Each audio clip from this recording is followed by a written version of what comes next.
ဖြစ်စဉ်ကဒီလိုမြန်မာနိုင်ငံမှာဦးဇင်းတို့တချို့အရင်တုန်းကတုတ္တမဆရာတော်ကြီးလည်းငွေမကင်ကြပါဘူးချွချင်းဆရာတော်ရင်လုံးမပါဘူးရင်တော့ဆရာတော်တော်များများငွေမကင်ကြပါဘူးဘယ်လိုဖြစ်သွားသလဲဆိုတော့ငွေကိစ္စကဖြစ်ပုံကမင်းတို့မင်းလက်ထက်ကစတာပဲမင်းတို့မင်းကသူကပထမဆရာဆရာဒုတိယဆရာဆရာတတိယဆရာဆရာဆိုပြီးတော့ဆရာဘုန်းကြီးတွေသူဘွဲတစ်စိတ်ကတ်တာပေါ့နော်ဘွဲတစ်စိတ်ကတ်ပြီးတော့လစဉ်ဆွန်းဆန်တော့ထောက်ပံ့တာလစဉ်ကြီးပေါ့သူက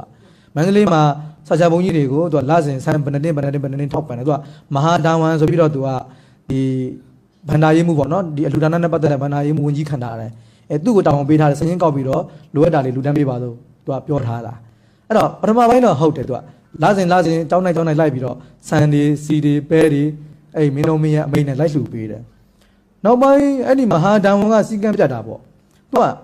အဲ့ဒီဆန်စပါးတွေလိုက်လှူရတာကနည်းနည်းဂတိလင်ဒနိုင်လုံးအားကြည့်ပုံရတယ်နည်းနည်းလှုပ်ရှုပ်တာပေါ့နော်နည်းနည်းတော့လှုပ်ရှုပ်တာပေါ့အဲ့တော့ပတ်စံကြလာနဲ့လွယ်တယ်လေပတ်စံဒီနေ့ကတည်းကဓမ္မတွေအဲ့တိုင်ပဲသွားတာလွယ်ကူလှုပ်ရှင်ရတာပေါ့နော်အဲ့တော့ပတ်စံတအားလွယ်တော့အဲ့ခဏဒေါင်းတင်းကားတွေဟုတ်လားသူကဒင်းကားပြားတွေပေါ့ဒေါင်းတင်းကားတွေပေါ့နော်အဲ့တော့အဲ့ဒီမှာသူကဆန်အစားဒေါင်းတင်းကားတွေစထူတာဆရာဘုန်းကြီးတွေကိုလေအဲ့ကြောင့်ဦးဇင်းတို့မဟာဝိသရာဆရာတော်ကြီးဟိုလင်္ကာတော်ဆက်ခဲ့ပါတယ်နော်ပြိုတို့မောင်ဝါဝက်ကိုဒေါင်းခွတ်လို့ဆိုတာလေဟိုဒေါင်းမေတ္တာစာဆိုပြီးတော့လေဆိုတော့ရေးဘူးပါတယ်နော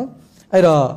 ပြိုတို့မောင်ဝါဝက်ကိုဆိုတာရဟန်းတော်တွေကိုဒေါင်းခွတ်တော့မယ်ဆိုတာနော်ရဟန်းတော်တွေကိုဒီငွေတင်းကားတွေကြောင့်ပျက်စီးတော့မယ်ဆိုတော့ကျွန်တော်ကြီးကပြောတာလင်္ကာဆက်ပြီးတော့လေ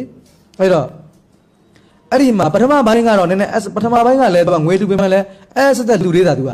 ဟိုဘုန်းကြီးတစ်ထက်ကိုအဲ့ဒါတော့မဟုတ်ဘူးသူကအဲ့ငွေတင်းကားကိုလေရှင်မယားဟို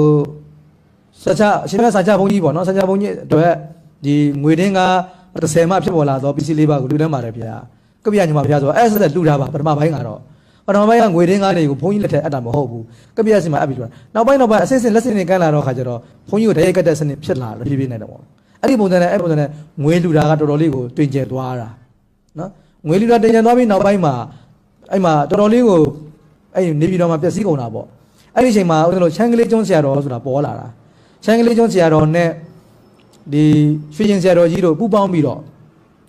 ဓမ္မဝိနည်းပြန်တန်းဆိုပြီးတော့အချက်20နော်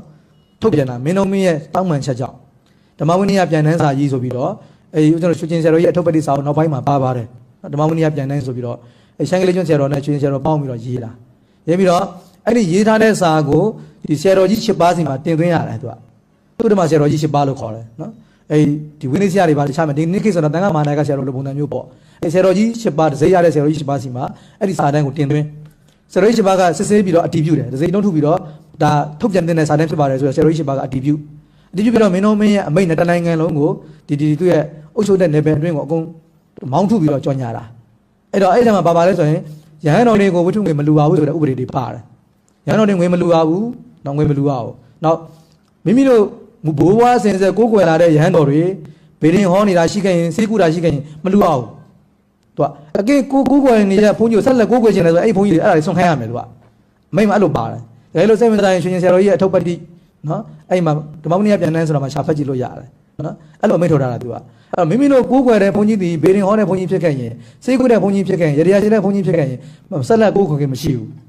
သူတို့ကိုအဲ့ဒီယူဆင်တွေစွန့်စေရမယ်မဆုံးဘူးဆိုရင်ထောက်ပံ့ခြင်းကိုးကွယ်ခြင်းမလုပ်ရတော့ဘူး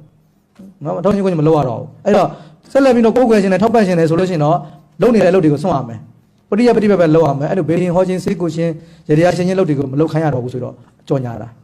မင်းတို့မင်းအမိတ်နဲ့အကေစေကူနေတဲ့ဘုန်းကြီးဘေးရင်ဟောနေတဲ့ဘုန်းကြီးတွေကိုထောက်ပံ့နေသေးတယ်ဆိုရင်တော့ဒဏ်ငွေရှာအဲ့လူတွေဒါအရေးယူရမယ်အဲ့ဒီတရားဓမ္မတွေအရေးယူဒါနိုင်ငံတော်ကအဲ့လိုလုပ်တာသူကမင်းတို့မင်းအမိတ်ကအဲ့တော့အဲ့ဒီခါကျတော့ဘုန်းကြီးတွေတော်တော်အကျဲတာနော်အဲ့တော့ဦးဇင်းတို့ဒီအောက်မြန်မာပြည်ကိုအင်္ဂလိပ်ဆိုရသိမ့်ပိုက်ထားတဲ့အချိန်ပဲဆိုတော့မင်းတို့မရအထက်မြန်မာပြည်အောက်အင်္ဂလိပ်ကအစိုးရကအောက်မြန်မာပြည်အဲ့တော့အထက်မြန်မာပြည်မှာရှိတဲ့ဘုန်းကြီးတော်ကြီးတချို့ကပေါ့အဲ့ဒီဥပဒေကိုမလိုက်နိုင်ဘူးအကြေထိုးတာတွေပါတွေမစွန့်ဘူးဝါသနာမစွန့်နိုင်ဘူးဘင်းနေဟောတာတွေစေးကူတာတွေမစွန့်ဘူးငွေလူခန္ဓာတွေမစွန့်နိုင်ဘူးဖြစ်နေမစွန့်နိုင်တော့ဒကာရမတွေကလည်းထောက်ပံ့လို့မရဘူးဖြစ်နေတယ်ဒီတော့ဘုန်းကြီးတွေရက်တီဖို့တော့ခက်သွားတယ်ခက်တော့ဘာလို့လဲဆိုတော့အင်္ဂလိပ်ပိုင်နယ်တဲ့ကိုစင်းပြေကုန်တာဘုန်းကြီးတွေကအင်္ဂလိပ်အုပ်ချုပ်တဲ့နယ်တဲ့ကိုထွက်ပြေကုန်တယ်ဘုန်းကြီးတွေမန္တလေးမှာမနေတော့မင်းတို့မရအပိုင်ထဲမှာမနေတော့ဘာလို့နေလို့လည်းမရတော့ဘူးလေဘယင်ကြီးကထောက်ပံ့ခွင့်မပေးဘူးလူနဲ့ခွင့်မပေးထားဘူးသူအဲ့လိုမျိုးလုပ်ထားတာပေါ့ဆိုတဲ့အခါကျတော့အဲ့ဒါကြောင့်ဦးဇင်းတို့တပေါင်းတစ်ခုပေါ်ခဲ့ဘူးတယ်လေဘုန်းကြီးကောင်းရအောင်ဟန်ပန်စာအောက်ပြည်အောက်ရလွတ်လက်တန့်ဆိုပြီးတော့တပေါင်းတစ်ခုပေါ်ခဲ့ဘူးတယ်သူကဒါအောက်ပြည်အောက်ရဆိုတာအဲ့အင်္ဂလိပ်ပိုင်နယ်တဲ့ကိုအကုန်စင်းပြေကုန်ကြတာပေါ့နော် အဲ့လိုမျိုးခေတ်တွေဖြစ်သွားဘူးတယ်ပေါ့နော်အဲ့ဒါမြမသမိုင်းမှာပေါ့အဲ့လိုမျိုးအဲ့တော့ဆိုတော့ဒါကဒီဝတ္ထုငွေကအဲ့ဒီမင်းတော်မင်းတစ်ထက်ကနေစัจ जा ဘုံကြီးတွေကိုနော်လူတိုင်းတကယ်စပြီးတော့ဒက်ဆင့်ဖြစ်ပေါ်လာတာပေါ့အဲ့ဒီနေ့ခေတ်ဆိုရင်လည်းဒါအများကြီးဖြစ်သွားကြတာပေါ့နော်ဒါ